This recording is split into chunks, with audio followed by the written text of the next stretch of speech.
If you have a Bible and you find it helpful, please turn in it to Luke chapter 20. This is where we will spend our time today. Every Bible passage that we study, and I always spend time on the history because there's a lot in these passages that if you don't know anything about the history of what was going on when these passages, the events recorded, took place, then some of the stuff that seems so significant in the way that people reacted to Jesus kind of gets past us. So it's important. Jesus is again here in conflict with those who questioned him, and they weren't questioning him because they really wanted to know something. They're trying to catch him out and to get him arrested. So they figure at this point maybe treason will work. So let's try that. So let's look at the text and see what it is this text would say to us today. I'll begin reading in Luke chapter 20, verse 19. Then the experts in the law and the chief priests wanted to arrest Jesus that very hour, but they realized that Jesus had spoken this last parable against them. But they didn't arrest Jesus because they were afraid of the people. Then they watched him carefully, and they sent spies who pretended to be sincere. They wanted to take advantage of what Jesus might say so that they could deliver him up to the authority and the jurisdiction of the Roman governor. So they said to Jesus, "Teacher, we know that you speak correctly and that you show no partiality, but you teach the way of God in truth, accordance with the truth. Is it right for us to pay tribute tax to Caesar or not?" But Jesus perceived their deceit, and he said to them, "Show me a denarius. Whose inscription is on it?" They said, "Caesar's." So Jesus said to them, "Then give to Caesar the things that are his, and to God the things that are God's." And thus the chief priests and the scribes were unable in the presence of the people to trap Jesus with his own words, and stunned by his answer, they fell silent, which was a wise choice for them to make. The Pharisees and the Herodians, which are the two groups here, hate each other. The Pharisees are descendants of those who during the Greco-Roman period from about 180 to 180 BC to 0 AD, when the time changed over, when the calendar changed, they are the groups that fought against the Greco-Roman armies, the Ptolemaic and Seleucid armies. And the Pharisees are their descendants. The Pharisees emerged during that period. They are ultra-nationalistic Jews who care greatly about the nation. And the people, the common people, love the Pharisees.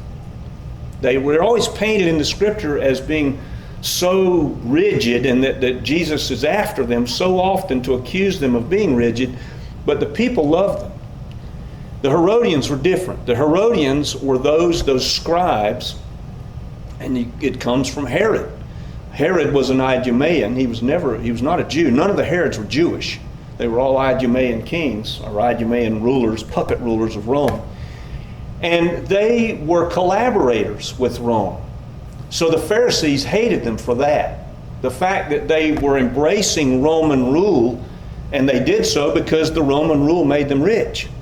By collaborating with Rome, they found themselves enriched.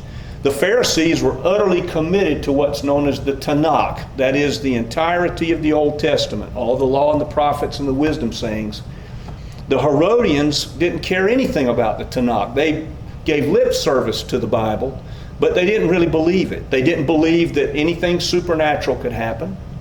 They didn't believe in spirits. They didn't believe even that God cared or intervened. They were the deists of their day. They had an idea that there must be something that was responsible for the whole universe, but that something never intervened or did anything. That's what they believed. And so their whole worldview was so in opposition to the Pharisees, who believed in all of that and believed that God was intervening, they never got along very well. But one thing they both agreed about greatly was they didn't like Jesus. Because Jesus was in both of their minds the opposite of what they were looking for. They were looking for somebody to come as a military leader, overthrow Rome, make the Jewish nation once again the navel of the world. The Herodians were also syncretistic. They didn't care religiously. They didn't care what you were. They didn't care that the Romans worshipped a pantheon, the Greek pantheon. That didn't bother them. And they didn't care about taxation either, because they just felt like, well, part of that tax money helps us as who we are. So they wanted, both the groups wanted Jesus done away with, but they were in total opposition to each other about everything else. Now this tax that Jesus refers to here is, I don't know how much you know about the Congo region of Africa, but it was controlled by Belgium at one time. And in Belgium, the Belgian king instituted in the Congo region what was called the head tax. That's where we get the name, the poll tax, the head tax. That's what this tax was. What is it that you're paying? You're paying because you're alive. You're just being taxed because you live. And of course, it makes some sense. I mean, President Obama was correct when he said to the business leaders, you didn't build that. He's right. With the highways and all the things that we all benefit from collectively, taxes paid for that. In the Roman system, it was equivalated to $60 a year.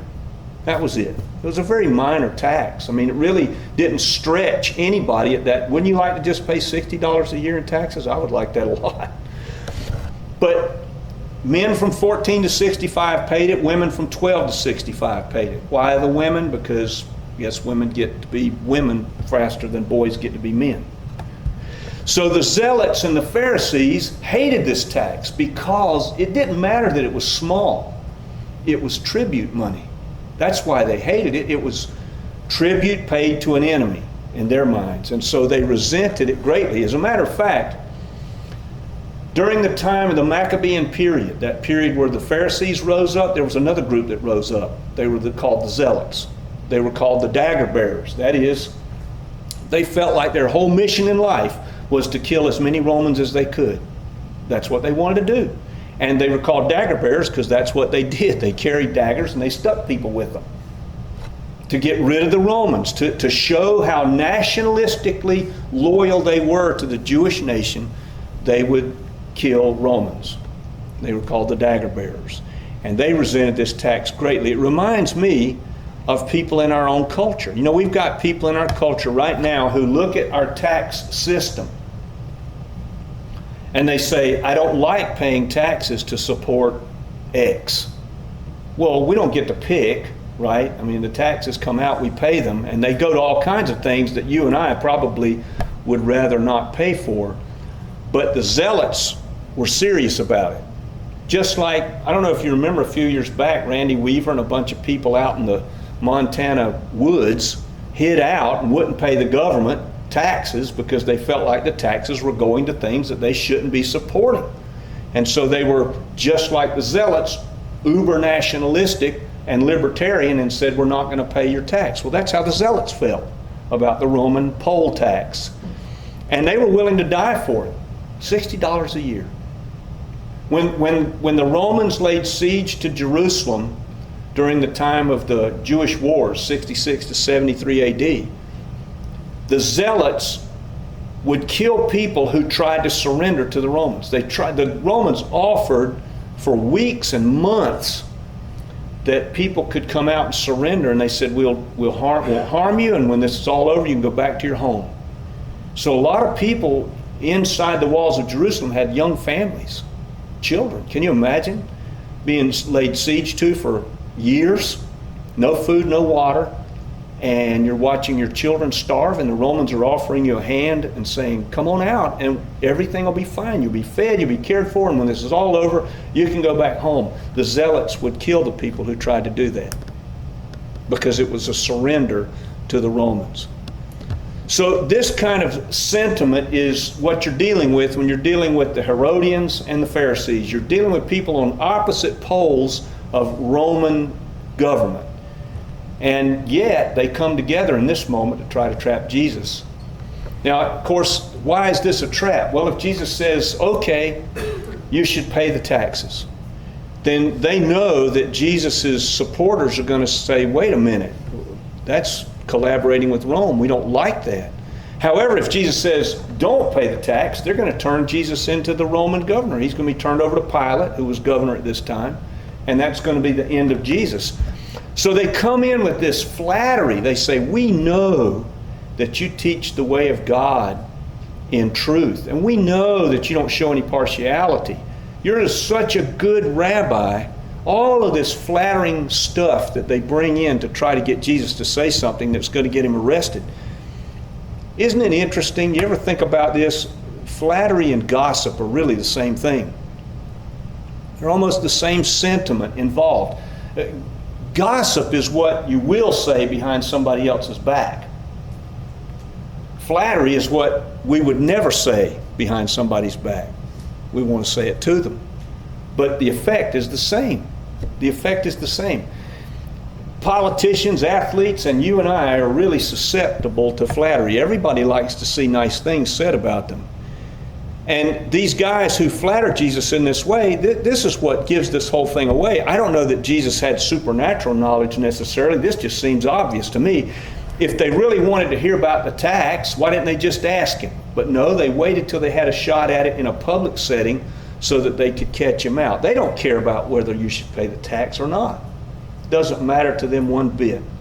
Proverbs 29 says, the one who flatters spreads a net for their neighbor. I agree with that. Actually, this question is pretty smart to me. This is exactly what Jesus did to them. Jesus said, where does John's baptism come from? From heaven or from people? Knowing that whichever way, they knew whichever way they answered, they were in trouble. If they said it's from heaven, then that means you're saying that I'm the Messiah. Because John said that. If you say it's from people, the people are going to be really mad because they all loved John and thought he was a prophet. So there's no good way out. This looks like that for them. Like they've got Jesus. This is actually a good trap they're laying. And they're using something that all of the Jews who were gathered there resented. The fact that the coins had Caesar's inscription and image on the coin. The Jews, during the Maccabean period, during the wars that were taking place then, when they won independence during the time of the Maccabees, they printed their own money.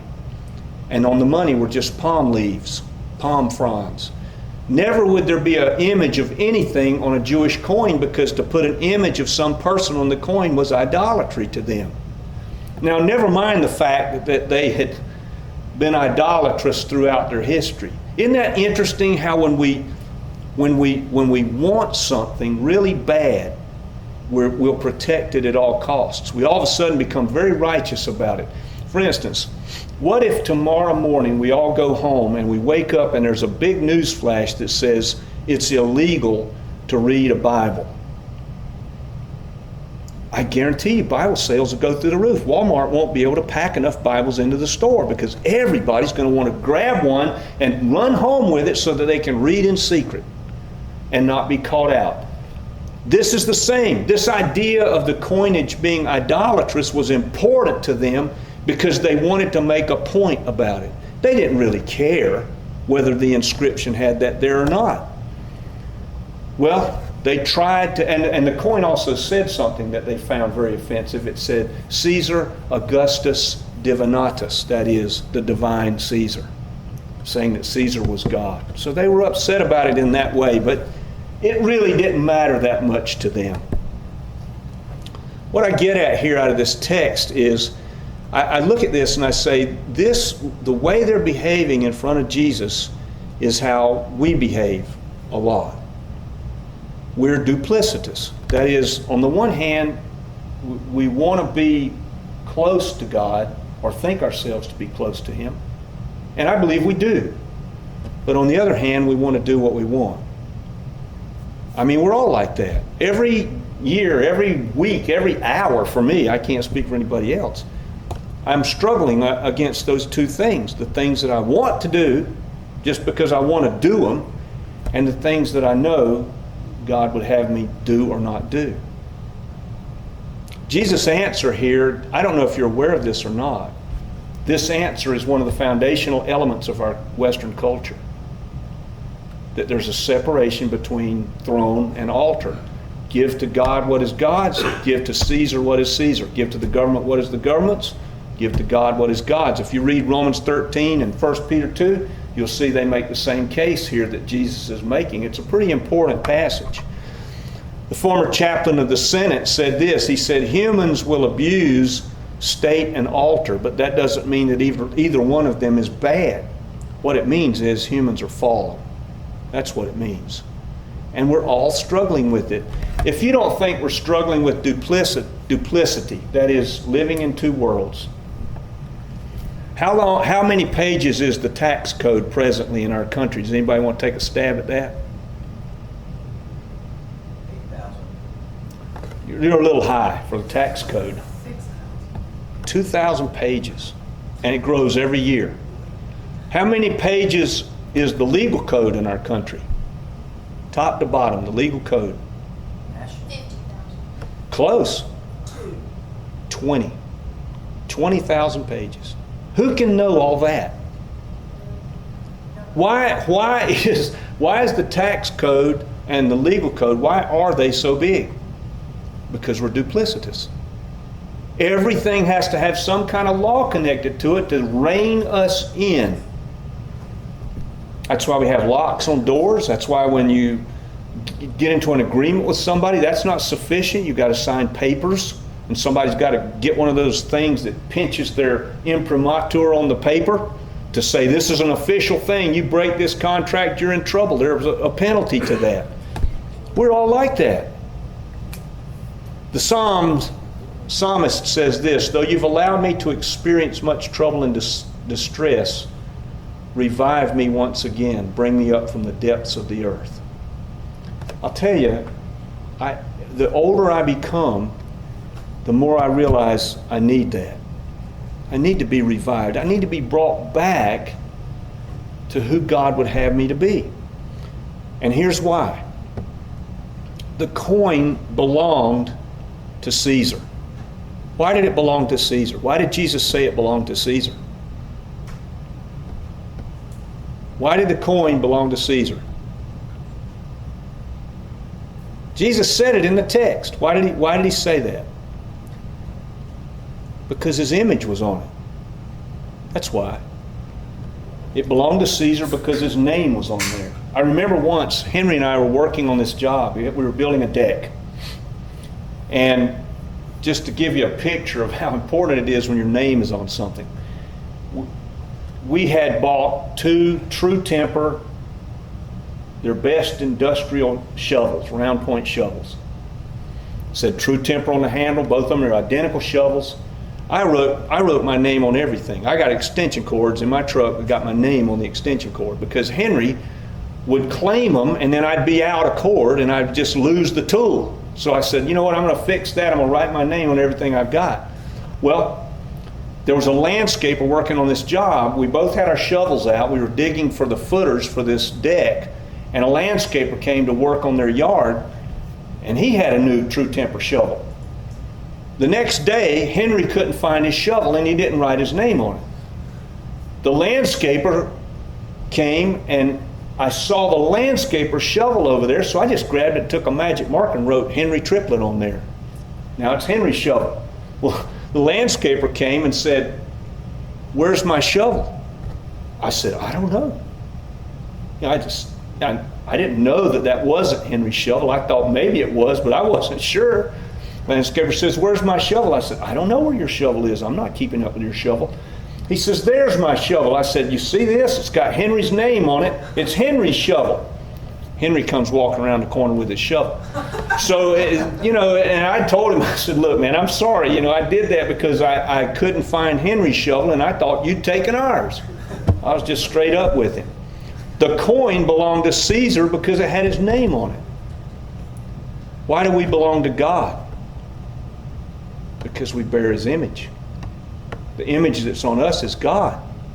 The image that was on the coin was Caesar. You and I have self-awareness. We have freedom of will.